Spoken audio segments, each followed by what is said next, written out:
Hello അസ്സലാമലൈക്കും. അപ്പോൾ ഇന്നത്തെ നമ്മളെ വീഡിയോ ഇന്നത്തെ വിശേഷങ്ങൾ എന്ന് വെച്ചാൽ നമ്മൾ രാവിലത്തെ ബ്രേക്ക്ഫാസ്റ്റ് ചായയൊക്കെ മൂത്തമ്മൻ്റെ മകളെ വീട്ടിൽ നിന്നാണ് കുടിച്ചിട്ടുള്ളത് കേട്ടോ. അവൾ ഇനി അങ്ങോട്ട് വിളിച്ചോടുന്നു. ഇതാണ് അവൾ വാടകയ്ക്ക് താമസിക്കുന്ന വീട്. ഇത് വർക്ക് ഏരിയ, ബാത്റൂം, ബെഡ്റൂം,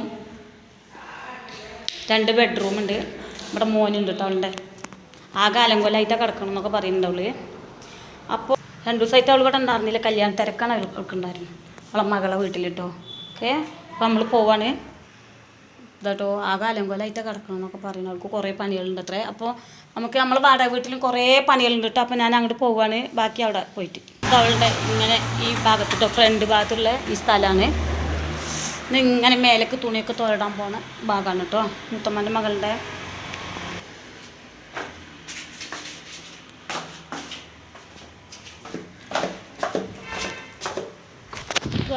അപ്പോൾ നമ്മൾ വാടക വീട്ടിൽ പോവാണ്.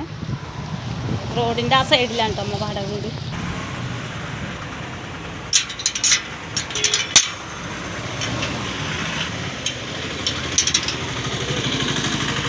എന്തായാലും കുറച്ച് ദിവസത്തിൻ്റെ ഉള്ളിൽ എൻ്റെ മരുമകൾ ഇപ്പമ്മച്ചിൻ്റെ കുഞ്ഞാറ്റ, ഇപ്പമ്മച്ചിൻ്റെ പേരക്കുട്ടി വരും, എന്തായാലും വരും. അപ്പോൾ അതിന് വേണ്ടി ഇവിടെയൊക്കെ ഞാൻ പൊതുവെ വയ്യ, എന്നും ഇങ്ങനെ എണിച്ചാൽ രാവിലെ കറക്റ്റായിട്ട് മുറ്റടിച്ച് വരിക, പാത്രം അങ്ങനെ വയ്യ ചെയ്യാൻ, മനസ്സിനൊന്നും വലിയ സുഖമൊന്നും ഉണ്ടാവില്ല. അപ്പം ഇന്ന് നമ്മളെല്ലാ പണികളും ഇങ്ങനെ മുറ്റടിക്കൽ ഇതൊക്കെ കഴിഞ്ഞു. കുറച്ച് തിരുമ്പാനുണ്ട് തുണികൾ, അതൊക്കെ അതിലിട്ട് വെച്ചിട്ടുണ്ട്. അപ്പം മക്കൾ വരുന്ന സന്തോഷം കൂടി മനസ്സിൻ്റെ ഉള്ളിൽ നിറഞ്ഞ് നിൽക്കുകയാണ്. സങ്കടങ്ങൾ ഒരുപാടുണ്ട്. കാരണം സങ്കടങ്ങൾ എന്ന് വെച്ചാൽ കണ്ടോ, ഇതൊക്കെ എൻ്റെ വേദനകളാണ്. വേദന എന്ന് പറഞ്ഞാലും പോരാ. ഇപ്പോഴും ഞാൻ ഈ വണ്ടി ഫുള്ളായിട്ട് കഴുകും കേട്ടോ. വണ്ടിയൊക്കെ കഴുകി തുടച്ച് വൃത്തിയാക്കി എൻ്റെ മോന് ചെയ്യുന്ന പോലെ ഞാൻ ചെയ്യും. എന്താണെന്നറിയോ, അപ്പോൾ ചിലപ്പോൾ കാണുന്നവരും കേൾക്കുന്നവരും വിചാരിക്കുകയും എന്താ പോയിരിക്കെന്താ അറിയില്ലേ ഇങ്ങനെയൊക്കെയാണെന്ന്. അപ്പോൾ എന്തിനു പിന്നെ ഇങ്ങനെയൊക്കെ കാട്ടുന്നു എന്നൊക്കെ തോന്നും. പക്ഷേ നമ്മളെ ശരീരത്തിൽ ഒരു മുറിവ് ഏറ്റാൽ ആ ഏറ്റ ശരീരത്തിന് മാത്രമാണ് അതിൻ്റെ വേദനയുടെ ആഴം എത്രയെന്ന് മനസ്സിലാവുള്ളൂ. മറ്റുള്ളവർക്ക് കാണുമ്പോൾ അങ്ങനെയൊക്കെ തോന്നും എന്നല്ലാണ്ട് വേദന എന്താണെന്നുള്ളത് അവർക്ക് ചിലപ്പോൾ അറിഞ്ഞില്ല. അവരാരും അറിയാതിരിക്കട്ടെ. ആരും തന്നെ ഇത്തരത്തിലുള്ള വേദനകൾ അറിയണമെന്ന് ഞാൻ ആഗ്രഹിക്കുന്ന പോലെ. കാരണം ഞാൻ അത്രയും ദുആ ചെയ്യാണ്, പടച്ച റബ്ബേ ആർക്കും ഒരു പ്രയാസങ്ങളും എത്തിക്കല്ലേന്ന്. കാരണം ഇത് തേച്ച് എനിക്ക് തോന്നുന്നു എൻ്റെ മോനുണ്ടെങ്കിൽ ഈ വണ്ടിമേ ചളിയാവാനയക്കില്ല. എവിടെ ഒരു പൊടിയൊന്നും പാടില്ല. അവൻ്റെ ചെരുപ്പുമേൽ, അവൻ്റെ വണ്ടിമേലൊന്നും.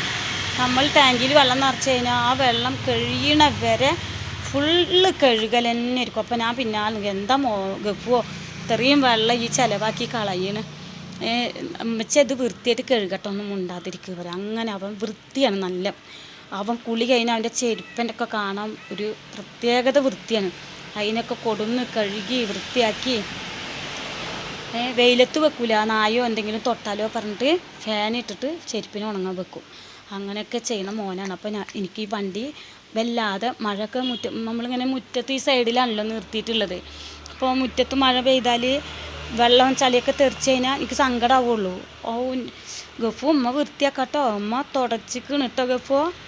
ഗഫു ഉമ്മ വണ്ടി തുടച്ചിക്കണ് കേട്ടോ, ഉമ്മ വണ്ടി കഴുകിയിട്ടോ എന്നൊക്കെ പറയും. കാരണം അവൻ്റെ മനസ്സിൻ്റെ സന്തോഷത്തിന് വേണ്ടിയിട്ട്. ഞാൻ ജീവിച്ചത് ഫുള്ള് എൻ്റെ മോനിക്ക് വേണ്ടിയിട്ടാണ്. എൻ്റെ മോനെന്ന് വെച്ചാൽ അങ്ങനെ എനിക്ക് ആ പ്രായത്തിൽ അങ്ങനെ എനിക്ക് കിട്ടിയ ഒരു നിധിയാണ് എൻ്റെ മകൻ. ഞാനും ചെറുതായിരുന്നു. അങ്ങനെ അവൻ വളർന്ന് 10ാം ക്ലാസ്സിലൊക്കെ എത്തിയ എല്ലാവരും ചോദിക്കും ഇത് അനിയനാണോ എന്ന്. അവനിക്ക് പക്ഷെ കുറേ കേട്ട് +2 എത്തിയപ്പോൾ അവനിക്ക് പിന്നെ അത് ഇഷ്ടപ്പെടാതായി അങ്ങനെ ചോദിക്കണത്. ഉമ്മച്ചി ചുരിദാറൊക്കെ ഇട്ടിട്ട് ഇങ്ങനെ നടക്കണ്ടട്ടോ, എനിക്ക് എൻ്റെ ഉമ്മയാണെന്ന് എല്ലാവരും അറിയണം. അങ്ങനെ അവൻ പറഞ്ഞപ്പോൾ ഞാൻ ചുരിദാർ എൻ്റെ മേലെ പർദ്ദ ഇടാൻ തുടങ്ങി. ഇപ്പോൾ ഞാൻ പർദ്ദയാണ് ഉപയോഗിക്കുന്നത് കേട്ടോ. അങ്ങനെ മോനെന്ന് വെച്ചാൽ ഒരു വല്ലാത്തൊരു ഫ്രണ്ട്ഷിപ്പാണ്. ഫ്രണ്ട്ഷിപ്പ് എന്ന് പറഞ്ഞാലും പോരാ, അവൻ്റെ കണ്ണിലേക്ക് ഉമ്മ അവനിക്കൊരു കുട്ടിയാണ്, അതേപോലെ എനിക്ക് അവൻ എൻ്റെ കുട്ടി. പക്ഷെ അവനിക്ക് അവൻ്റെ ചില പ്രവൃത്തിയിൽ തോന്നി നമ്മൾ വലിയൊരു കാരണവരാണെന്ന്. അങ്ങനെ അവൻ ഉമ്മച്ചിനെ ഇങ്ങനെ എന്തും ഉമ്മച്ചി ചെയ്യാൻ നിഴൽ പോലെ എൻ്റെ കൂടെ എൻ്റെ ഫ്രണ്ടിലും മുന്നിലും ബാക്കിലും പറയുന്ന പോലെ ഞാൻ ചെയ്യുന്ന എല്ലാ പ്രവൃത്തികളെ കൂടിയും അവൻ്റെ ശ്രദ്ധ ഉണ്ടാവും. ഇന്നും അശ്രദ്ധ ഉണ്ട്. ഇന്ന് ഞാനൊന്നും ചെയ്യണില്ല കേട്ടോ, പ്രത്യേകിച്ചൊന്നും. അതുകൊണ്ട് എനിക്ക് പിന്നെ അത് ആ ഒരു വേദനയാണ്. കാരണം എൻ്റെ കൂടെ ഉണ്ടെന്ന് ഞാൻ അങ്ങനെ ആ ചിന്ത ഫുള്ള്, സങ്കല്പം ഫുള്ള് അതാണ്. എൻ്റെ മോനുണ്ട്, അവനോട് ചോദിച്ചിട്ട് ഞാനെല്ലാം ചെയ്യുക. അപ്പോൾ ഇത് മോനിൻ്റെ വണ്ടിയാണ് കേട്ടോ, നല്ല സൂപ്പർ വണ്ടിയായിരുന്നു. ഈ വണ്ടിയിൽ അങ്ങനെ അവൻ യാത്ര ചെയ്യുമ്പോൾ അവൻ്റെ മുടിയൊക്കെ ഇങ്ങനെ പറന്ന് ബാക്കിലേക്ക് ഇങ്ങനെ പോയിട്ട് തോനെ മുടി ഉണ്ടായിരുന്നത് തലയിൽ. അവനിങ്ങനെ അടിച്ച് പൊളിച്ച് അങ്ങനെ ഒരുവിധം വണ്ടികളും അവ ഓടിച്ചിക്കണ്. ഇപ്പോൾ ഞാനിപ്പോൾ കുറച്ചായിട്ടുള്ള ബെഡ്ഷീറ്റൊക്കെ തിരുമ്പി വണ്ടിയൊക്കെ തുടച്ച് ക്ലിയറാക്കി വെച്ചിരിക്കുകയാണ്. ഇടയ്ക്കിടയ്ക്ക് അങ്ങനെ ചെയ്യും കേട്ടോ ഞാൻ. ഇടയ്ക്ക് വണ്ടിനെ വന്നിട്ടൊന്ന് തൊട്ട് തലോടി അവൻ്റെ അടുത്ത് ചോദിക്കും, അല്ലേ എൻ്റെ മോനെ എവിടെ എന്നൊക്കെ ചോദിക്കും. കുറേ സംസാരിക്കുമ്പോൾ നല്ല സങ്കടം വന്നാലെന്നല്ല വരും. എനിക്കിപ്പോൾ ഇങ്ങനെ പറയുമ്പോൾ തന്നെ എൻ്റെ ഹൃദയം ഇങ്ങനെ പിടക്കുക. ഈ വണ്ടി സ്റ്റാർട്ടാക്കിയിട്ടുണ്ട്, മുറ്റത്ത് കൂടെ ഒരു പോക്ക്, അവനിക്ക് ഒരു സ്റ്റൈലിലൊക്കെ കാട്ടി, ഒരു ചന്തത്തിലൊക്കെ ഇങ്ങോട്ട് തിരിഞ്ഞൊക്കെ നോക്കിയിട്ട് ഞാൻ പറയുക, നോക്കിപ്പോട്ടോ അമ്മൻ്റെ സ്വത്ത് എടാ, നോക്കിപ്പോ പറയട്ടോ. പിന്നെ ആയത്തിൽക്കുറിച്ചൊക്കെ ചെല്ലിയിട്ട് വണ്ടിൻ്റെ ആ മുൻവശത്ത് രാവിലെ ഊതി കൊടുക്കും കേട്ടോ. കാരണം അങ്ങനെ വളർത്തിയതാണ് മകനെ. എൻ്റെ മോനെ എവിടെ ആക്കിയാലും എനിക്ക് സമാധാനം കിട്ടില്ല. മോനിക്കും ഉമ്മയും ഉമ്മാക്കും മോനും. അതിൻ്റെ ഇടയിൽ നല്ല സ്നേഹം നിറഞ്ഞൊരു ഇപ്പുണ്ട് കേട്ടോ. ഇപ്പം കടലിൽ പോണ ആളാണ്. ഉപ്പാക്ക് ഞങ്ങൾ എന്ന് പറഞ്ഞപ്പോൾ എൻ്റെ ജീവനാണ്. ഉപ്പാക്ക് എവിടെ കടലിൽ ഏത് സ്ഥലത്ത് പോവുകയാണെങ്കിലും കടലിൽ പണിക്കിറങ്ങുമ്പോഴും മോന് ഇവിടെ ഉണ്ട് എന്നുള്ളൊരു ധൈര്യം ഇന്നാക്കി പോവാനും.